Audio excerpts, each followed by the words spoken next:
Aduh, lihat deh Irma. Sungainya makin parah aja ya. Tuh, airnya coklat. Terus plastik sampah pada mengapung di mana-mana. Ya Allah, iya ini airnya coklat banget. Sampah juga banyak banget lagi di sini. Sampahnya pegang sampah di sungai. Bukannya kamu tahu Irma, di area kos-kosan kita itu banyak orang yang suka membuang sampah sembarangan. Padahal kita kan mahasiswa, sebagai calon penerus bangsa, kita tuh harus menjaga lingkungan, bukan malah merusaknya. Iya sih, tapi kan aku pikir orang lain juga membuang sampah ke sungai. Kalian sedang bicara soal sampah di sungai. Iya.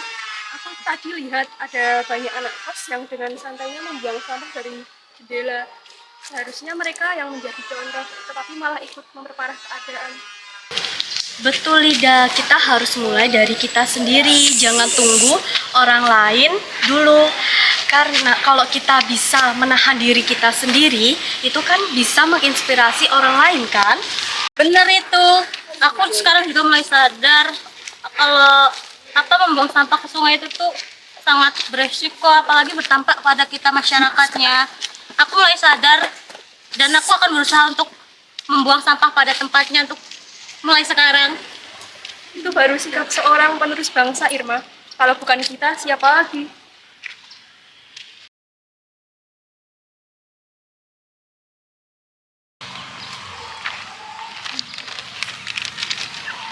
Jangan buang sampah di sini, Yun. Lah emang kenapa? Nggak boleh tahu. Lagian ini cuma satu bungkus snack, jadi nggak apa-apa dong buang di situ. Gini, Yun, kalau kamu buang sampah di sini, itu nanti sungainya bakal tercemar. Terus nanti kalau airnya udah tercemar, nanti ikan-ikannya bakal mati. Apalagi ntar kalau masyarakat sekitar sini itu bakal kena dampaknya. Kayak misal mereka itu bisa kena penyakitnya. Harusnya itu sungainya itu tuh dibersihin, bukan malah kamu nambah sampah di sini, Yun. Ya terus aku harus buang sampahnya di mana? Kamu bisa membuang sampahnya di tempat sampah yang udah disediain di sekitaran kamu. Aku yakin kok di sekitaran kamu pasti ada. Oke deh.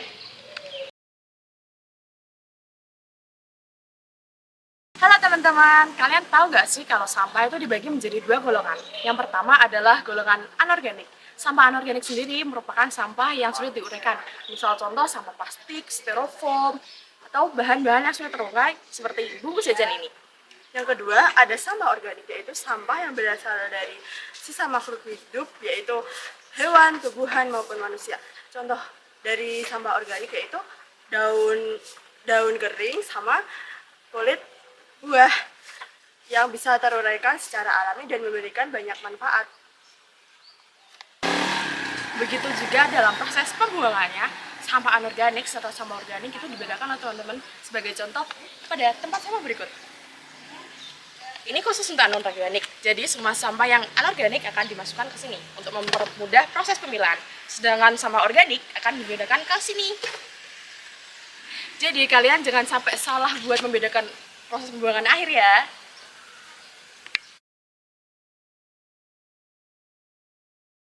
Bapak langsung saja masuk ke pertanyaan yang pertama. Upaya apa yang dilakukan oleh Dinas Lingkungan Hidup untuk mengatasi pencemaran atau kerusakan lingkungan? Ya, kita awali dulu dengan apa yang dimaksud pencemaran dan apa yang dimaksud dengan kerusakan lingkungan. Kalau pencemaran itu kan artinya ada bahan atau sisa-sisa material yang masuk ke lingkungan yang tidak dikehendaki. Misalnya ada sampah masuk ke sungai, ada gas buang kendaraan, ada asap pabrik, ada limbah rumah tangga, ada limbah pabrik, begitu ya. Yang dimaksud seperti itu ya. Jadi kalau nanti satu persatu itu nanti akan penanganannya akan berbeda-beda. Kalau yang sifatnya sampah, artinya kita akan pendekatan kepada masyarakat agar tidak membuang sampah sembarangan, tidak buang sampah ke sungai, tidak membakar sampah. Itu artinya nanti kita mulai dari sosialisasi dengan adanya bimbingan teknis persampahan, ada kegiatan-kegiatan mungkin yang lain-lainnya atau dari unsur kemasyarakatan yang lainnya untuk mengajak masyarakat untuk peduli dengan persampahan. Itu yang kita upayakan. Sedangkan kalau untuk limbah yang di rumah tangga supaya tidak mencemari sungai, tidak mencemari perairan, ya idealnya harusnya punya IPAL. Ya, IPA disaring, sonon baru yang layak dibuang baru masuk ke sungai. Tapi itu kan mahal. Nah, salah satu yang perlu diupayakan itu sebenarnya adalah memisahkan. Jadi limbah rumah tangga dengan saluran drainase itu harusnya terpisah. Dan nanti akan dibuatkan IPAL komunal oleh pemerintah gitu, sehingga nanti limbahnya itu bisa diolah. Sedangkan untuk yang sifatnya pencemaran udara, sebenarnya misalnya nanti untuk pembinaan kepada industri atau pabrik itu dengan harus memasang cerobong asap standar penyaringan udara. Harus ada teknologi penyaringan udaranya supaya tidak mencemari udara. Dan banyak hal lagi yang bisa dilakukan gitu. Jadi tidak hanya secara teknis, tetapi juga dari pendekatan secara personal untuk manusianya. Apapun teknologi sebagus apapun, kalau yang melaksanakan tidak peduli, ya tetap tidak maksimal hasilnya.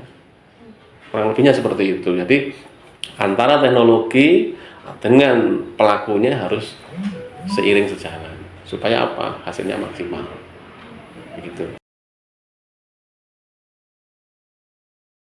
Lalu untuk pertanyaan selanjutnya, adakah sanksi atau hukuman yang diberikan atau didapatkan oleh oknum perusak lingkungan jika tertangkap sedang melakukan pencemaran lingkungan? Ya.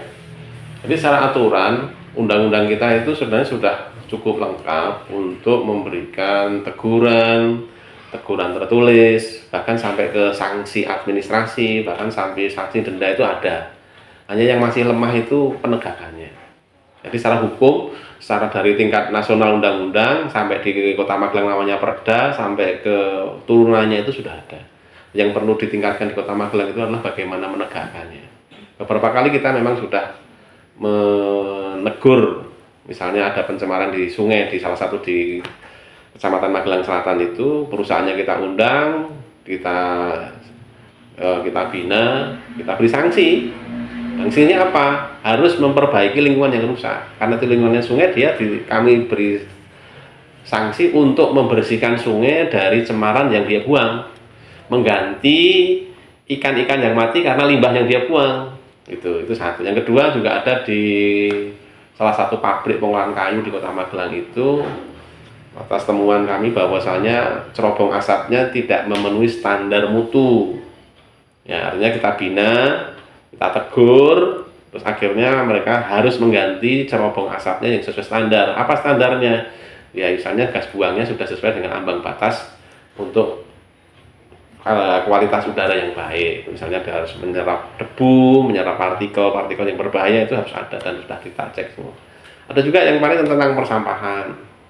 Jadi persampahan itu misalnya tidak boleh membakar ya. Nah, dengan tidak bakar itu biasanya kita pendekatannya lebih personal, bukan sampai ke sanksi. Misalnya kita tegur, kita ingatkan supaya tidak bakar sampah. Dan alhamdulillah mereka mau gitu. Dan kalau sampai dihukum, dipenjara, didenda sekian puluh juta, belum ada seperti itu, karena itu terlalu berat lah. Tapi proses pembinaan agar masyarakat itu taat dan patuh terhadap peduli lingkungan terus harus kita lakukan. Tapi secara perangkat hukum insya Allah sudah lengkap.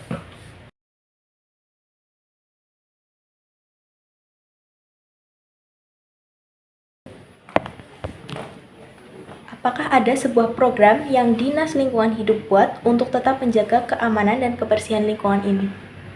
Ya, jadi memang keberadaan Dinas Lingkungan Hidup ini kan memang untuk mengkondisikan, menjaga, memelihara, bahkan kalau bisa itu meningkatkan kualitas lingkungan hidup di Kota Magelang.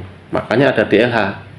Nah, banyak program yang ada di sini. Ada program yang untuk pengendalian pencemaran sungai, program pencemaran udara, mengatasi gas rumah kaca, mengatasi sampah, penanaman pohon, mitigasi perubahan iklim.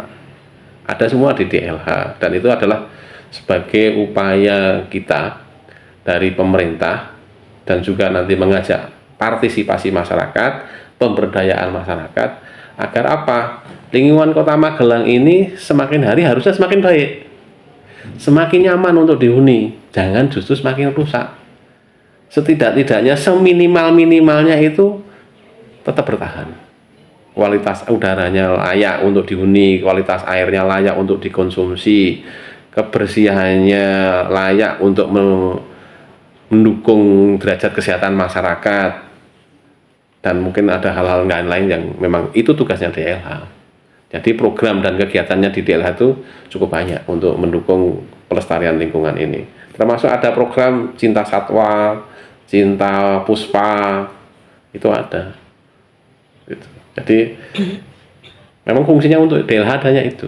Bahkan kita punya kebun raya loh, kebun raya Gunung Tidar, untuk taman koleksi Kehati. Nah itu kan semuanya program dan kegiatan yang semuanya arahnya adalah untuk menjaga, memelihara, bahkan meningkatkan kualitas lingkungan hidup di Kota Magelang.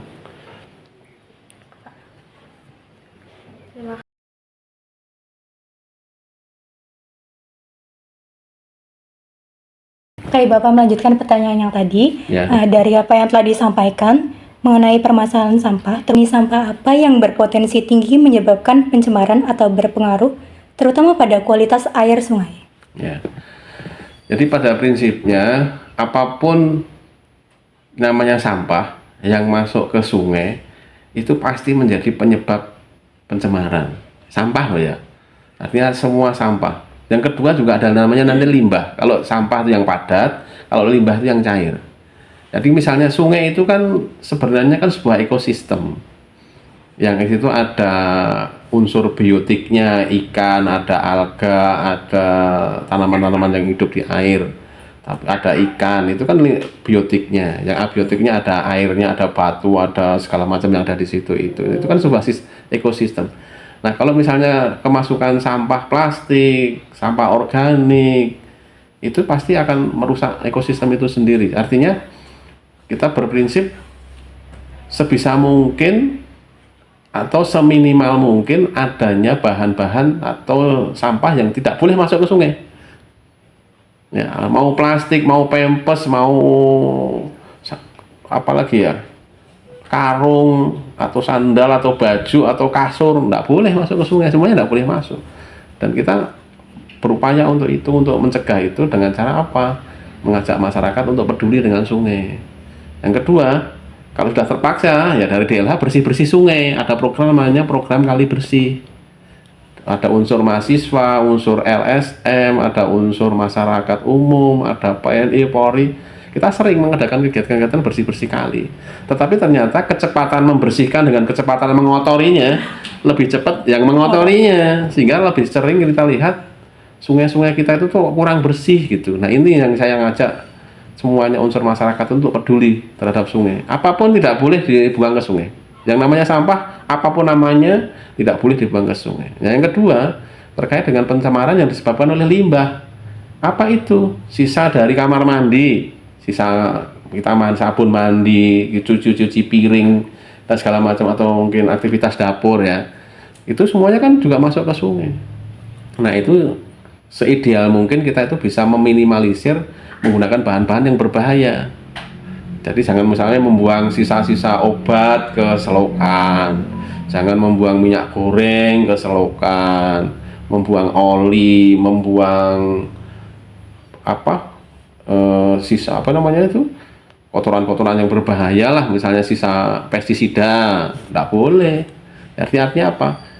Baik namanya sampah maupun namanya limbah, mari kita jaga sama-sama untuk tidak masuk ke sungai, supaya apa? Sungai kita lestari, bersih gitu. Dan kalau sungainya bersih, ya orang-orang bisa menikmati adanya sungai itu dan memberi manfaat. Bukan sungai yang kotor yang akhirnya memberikan semacam negatif ya, menjadi sumber penyakit, menjadi sumber bau yang tidak sedap, jadi pemandangan yang tidak elok dan segala macam. Nah, itu yang perlu terus kita lakukan. Baik, terima kasih Bapak. Ya. Bapak, apa saja sih contoh pemanfaatan sampah yang dapat digunakan sebagai barang daya guna atau memiliki daya pakai? Ya. Jadi kita harus meluruskan persepsi masyarakat kita dulu ya terkait dengan sampah ini. Jadi sampah itu sering dipandang sebagai material yang sudah tidak bisa dimanfaatkan.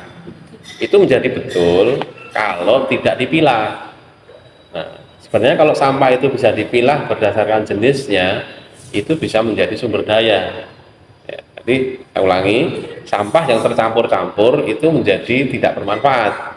Jadi sumber polusi, sumber polutan untuk lingkungan. Tapi kalau sampah itu dikelola dengan baik, dipilah-pilah berdasarkan jenisnya, itu akan sangat bermanfaat. Contoh, sampah organik bisa dijadikan untuk pakan magot, bisa untuk pupuk kompos. Kompos nanti bisa dipakai untuk tanam-menanam, untuk nanam kangkung, nanam bayam dan seterusnya, bisa dipanen, bisa dikonsumsi oleh yang nanamnya atau untuk masyarakat umum. Itu ya. Jadi artinya kan bermanfaat kan. Untuk sampah misalnya botol bekas yang bekas air mineral atau apa yang lainnya itu, kalau itu dikumpulkan itu ya bagus karena itu ada nilai jualnya. Untuk apa? Dimasukkan, dijual ke pabrik daur ulang, bisa menjadi kapas sintetis, bisa menjadi produk baru, bisa menjadi botol yang baru gitu. Bahkan yang seperti yang ada di sini pun ada, bisa jadi kerajinan yang ini ya, jadi untuk namanya kerajinan daur ulang. Tetapi semua itu butuh ada unsur pemilahan dulu. Dari mana? Dari sumbernya. Dari kos-kosan mahasiswa dipilah dulu sampahnya, yang plastik sendiri, yang botol sendiri, yang kertas sendiri, terus nanti yang organik sendiri. Nah, kalau nanti sudah terkumpul seperti itu, sampah-sampah anorganik yang laku dijual bisa dibawa ke DLH untuk dijual ke bank sampah induk. Nah, itu artinya kan jadi dari manfaat daripada nanti dibuang ke sungai atau dibakar, itu yang justru akan mencemari lingkungan. Jadi pada prinsipnya sampah harus dikelola, tidak boleh dibuang tanpa aturan, tidak boleh dibuang sembarangan, apalagi tercampur-campur, ada yang berbahaya, ada B3 misalnya. Yang berbahaya contohnya apa? Misalnya teman-teman mahasiswa itu punya sisa obat nyamuk, punya aki bekas motor, bekas lampu, tidak boleh dibuang, tapi harus dikumpulkan secara tersendiri karena itu mengandung limbah B3.